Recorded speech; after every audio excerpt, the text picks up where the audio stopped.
today than they were a generation or 2 generations ago. And so the scene is set, provided we keep our foot on the accelerator and don't think that we've arrived any place that's of importance, provided we keep our foot on the accelerator, the scene is set for the emergence of more and more women in a position financially to choose civic leadership through philanthropy.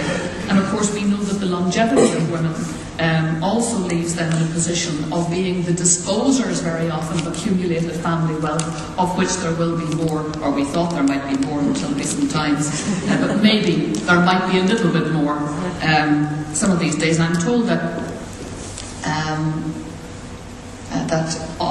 of the girls who are born in Ireland today, 50% of young women born in Ireland today will probably live to 100.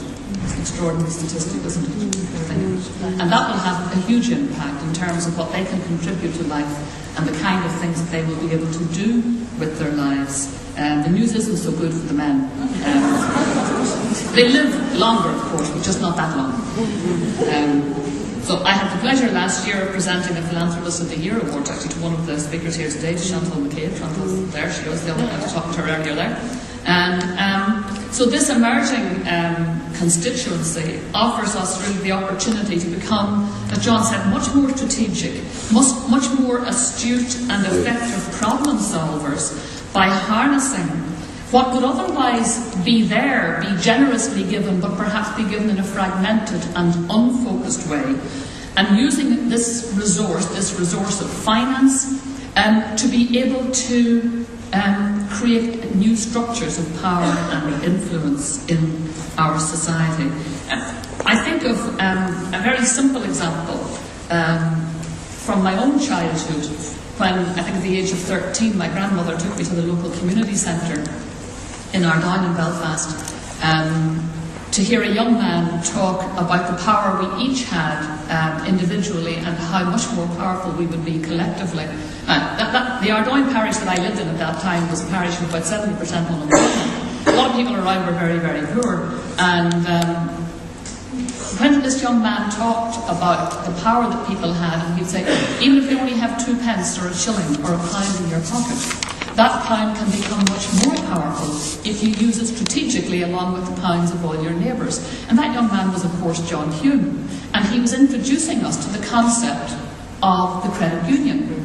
A phenomenal example of what happens when you take fragmented little bits and pieces that seem like nothing, and you put them together and you create out of them a power that is, and has proved itself to be, highly influential and, importantly, a great driver of community opportunity for communities and for individuals, particularly in marginalised communities. I think too of an example that, John, you've been very much involved with too, and many people I notice here have been involved with, and that is the successful role of the philanthropists among Ireland's global family. Their work, for example, has been utterly crucial to the peace process. I think of the funds that gathered and were put to a strategic purpose, trying in this generation to do something that had defeated every other generation, and that was to seek reconciliation and to bring about a peaceful resolution to the conflict that had bedeviled this island, and the underpinning sectarianism, the underpinning clash of political ambitions. And in this generation, it's no accident that drawing together, leveraging that wonderful help that was given by organisations like, for example, the Ireland Funds, like Atlantic Philanthropies, everybody was able to see the emergence of a coherent strategy. And at times, I know the strategy sometimes looked like it tumbled and fell, but here we are. And with the kind of push and shove and targeted strategy behind the giving of money, for example, from the Ireland Funds and from Atlantic Philanthropies, targeted to the areas that were problematic, and staying with it and sticking with it. And this is one of the things that philanthropy offers, is a phenomenal level of stickability with issues. little by little, the changes started to happen. We saw Ireland on the turn. We saw the peace process begin to solidify and to become what it is today, much more robust than it was 10 years ago, in existence, which it wasn't 20 and 30 years ago. And so these things teach us, if we let them, they teach us about the power of philanthropy. Foremost, indeed, among those philanthropists involved in the peace process, of course, we think of Chuck Finney, we think of Loretta Brennan-Glucksmann. I mentioned her because, of course, she sets the gold standard in many ways for Irish female philanthropy. But there are many, many examples here in this room, too, of people who have been doing formidable work, establishing a platform for women philanthropists. And women's talents are, for the first time, infusing many areas of 21st century life. And as we see more and more women move into positions of leadership and influence, they will, we hope, increasingly play a prominent role as philanthropic funders.